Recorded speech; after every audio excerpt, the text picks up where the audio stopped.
What's up everyone, Clayton here, and today we're back with another Skyrim build. Today we are starting our 700 subscriber special, which is, we're going to do 3 builds in one day.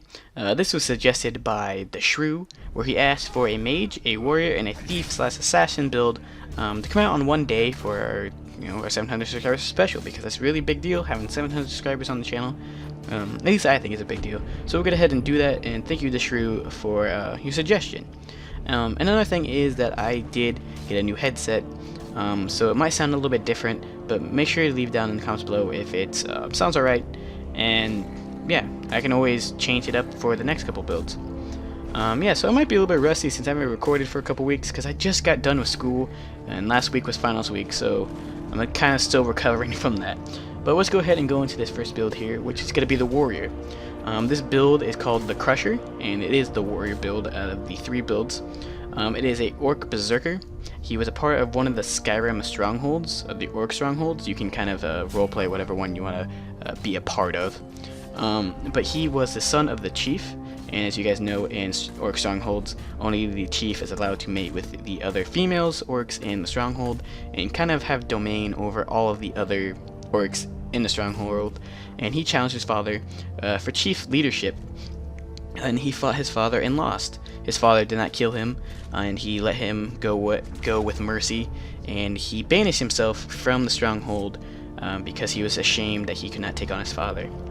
He became a mercenary throughout Tamriel to hone his skills, and kind of got the nickname as the Crusher for mercilessly murdering anyone who got in his way.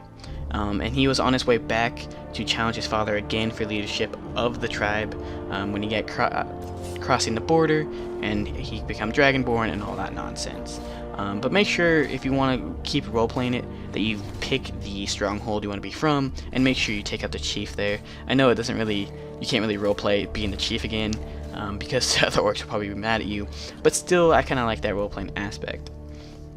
So for perks and skills for this build, the main ones are going to be in the warrior tree, and they're going to be the two-handed skill, smithing, heavy armor, and block. Two-handed because you'd be using warhammer. Since you're the crusher, you want to crush your enemies with your giant warhammer. Smithing, you want to be able to craft your armor and improve it as much as you can. Heavy armor is what you're going to be using, so you might as well put some points into that. And you especially want to get conditioning. This perk allows you to have your heavy armor weigh nothing, and it won't slow you down when you're on the battlefield, so you can run around and not waste as much stamina running.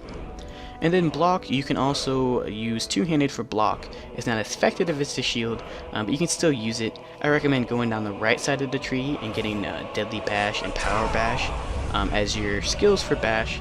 And for restoration, you need some points on that just to make sure you stay alive.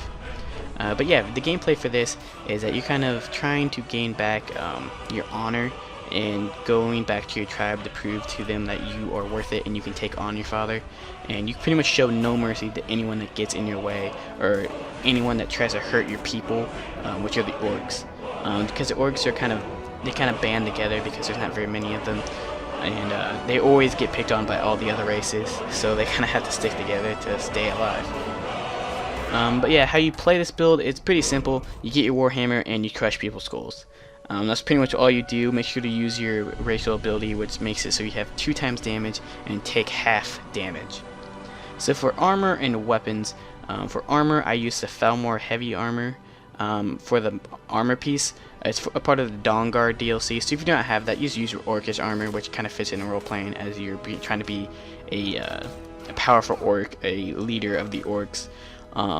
For the weapon, you want to make sure you use the long hammer. The long hammer is a special orcish warhammer that swings faster than any other warhammer.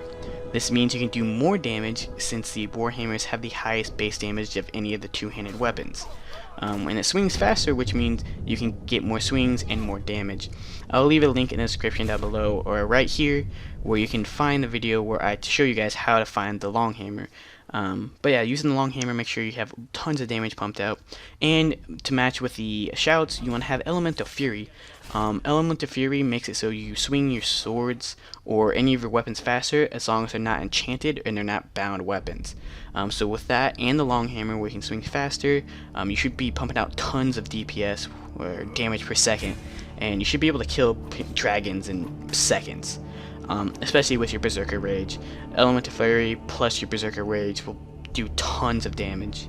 And for the warriors, or for the Standing Stone, you obviously want to pick the warrior because this is the warrior build.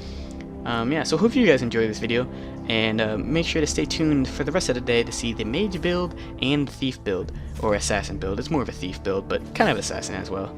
But yeah, make sure to check out these two videos here, and please let me know how my mic sounds in the comments down below. Also, thank you guys for 700 subscribers. It means a lot, and yeah, thank you guys, and this is Clayton, signing off.